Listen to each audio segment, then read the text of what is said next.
Faith is not a blind belief. It is the strength found in our shared community and the convictions that shape our nation. Welcome to Faith in America, exploring political and patriotic themes for a stronger nation. Faith is not a blind belief.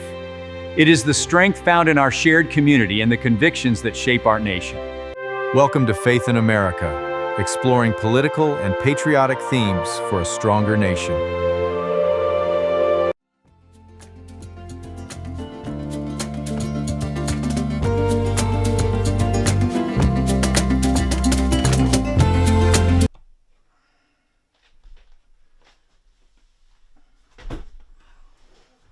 Trump's primary power. Thomas Massie, party loyalty, and the price of defiance. A Trump plus 40 district sends a warning in today's Republican primaries. Voting records may matter less than loyalty to the movement. The Kentucky Republican primary delivered one of the clearest messages of the 2026 election cycle. President Trump still has enormous power inside the Republican base.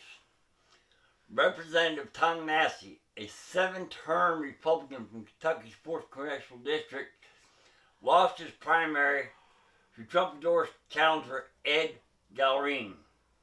Gallerine, a former Navy SEAL and farmer, defeated Massey after Trump made the race a direct test of loyalty inside a heavily Republican district.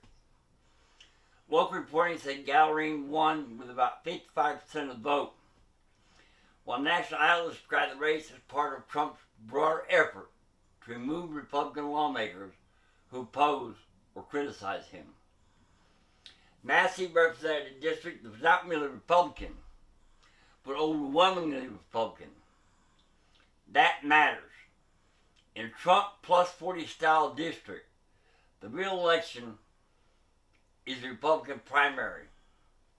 In that kind of district, the votes are not usually asking which candidate can win over Democrats. They're asking which candidate best represents us. In this case,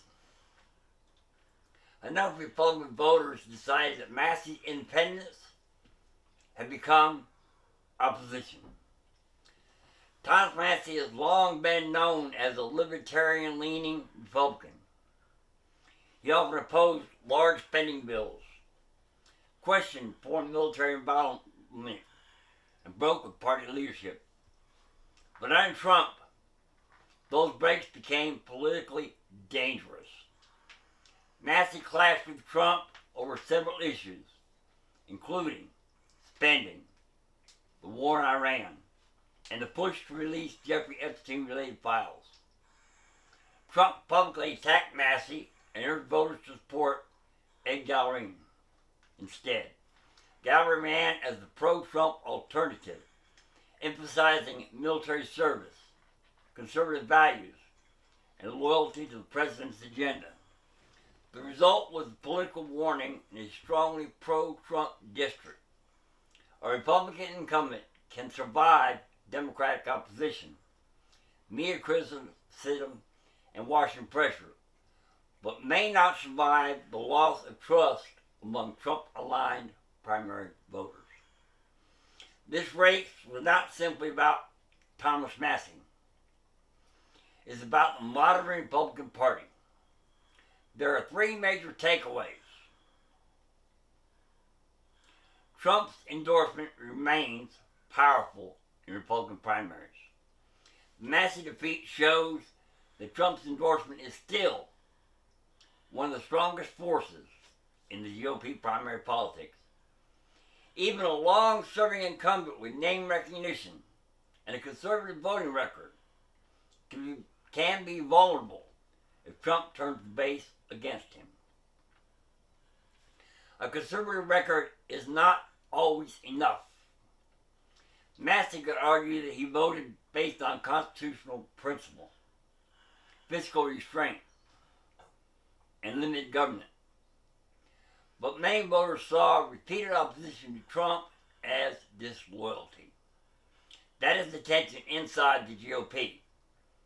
principle versus party, unity, independence versus movement discipline. The base is demanding alignment, not just ideology. This is the key point. Many Republican voters are no longer satisfied with candidates who are conservative on paper. They want candidates who actively fight with Trump, defend Trump, and support Trump's agenda.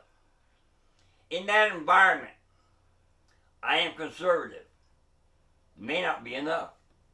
The question becomes, are you with the MAGA movement?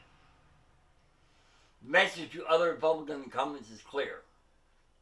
If you represent a deeply pro-Trump district and repeatedly oppose Trump, you are inviting a primary challenge. That does not mean every Republican must agree with Trump on every issue.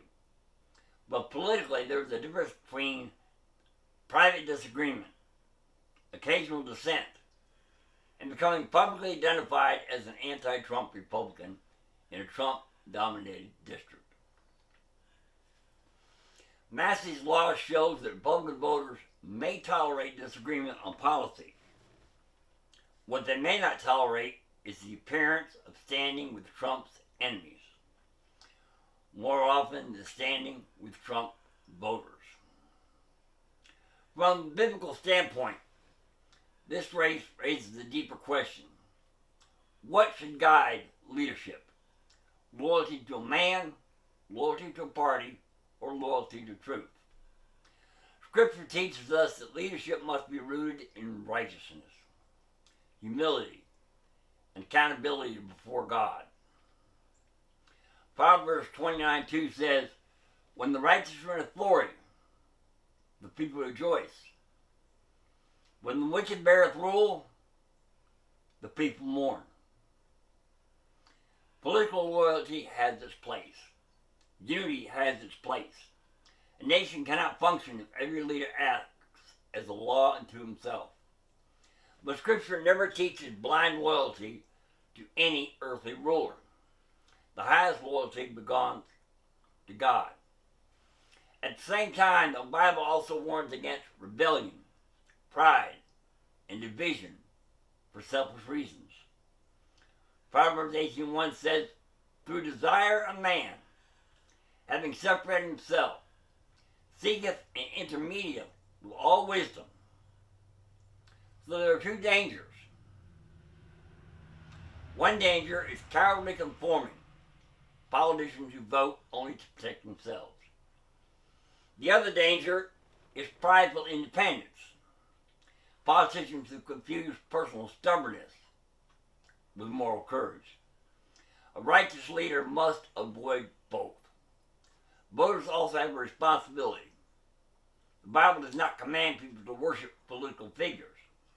It commands people to seek justice, truth, wisdom, and righteousness. Exodus 18:21 says, moreover, thou shalt provide out of all the people able men, such as fear God, men of truth, hating covetousness. This is the Bible standard for leadership. Ability, reverence for God, truthfulness, and resistance to corruption. So voters should ask, is this candidate principled or merely rebellious? Is this candidate loyal to the people or loyal only to personal ambition? Is this candidate defending righteousness or simply fighting for attention? Is this candidate willing to stand alone when truth requires it? Is this candidate also humble enough to work with others when unity is needed? A Christian political perspective should not be based on personality worship. It should be based on moral judgment. Thomas Massie's defeat shows that the Republican Party is still Trump's party at the primary level. In a heavily pro-Trump district, opposition to Trump can become politically fatal. Even for a long-serving conservative incumbent. But the biblical lesson is larger than one race. Political movements rise and fall. Parties change. Leaders come and go. But righteousness remains the standard. A nation may choose candidates by popularity. A party may choose candidates by loyalty. But God judges leaders by truth, justice, humility, and obedience to Him. Proverbs 14:34 says, righteousness exalteth the nation, but sin is reproach to any people. That should be the final measure. Not merely whether a candidate is pro-Trump or anti-Trump, but whether that candidate honors truth, defends justice, and governs with the fear of God. Primary voters may decide who wins the nomination. God's word, still defines what righteous leadership looks like. Thanks for watching. We'll see you at the next podcast.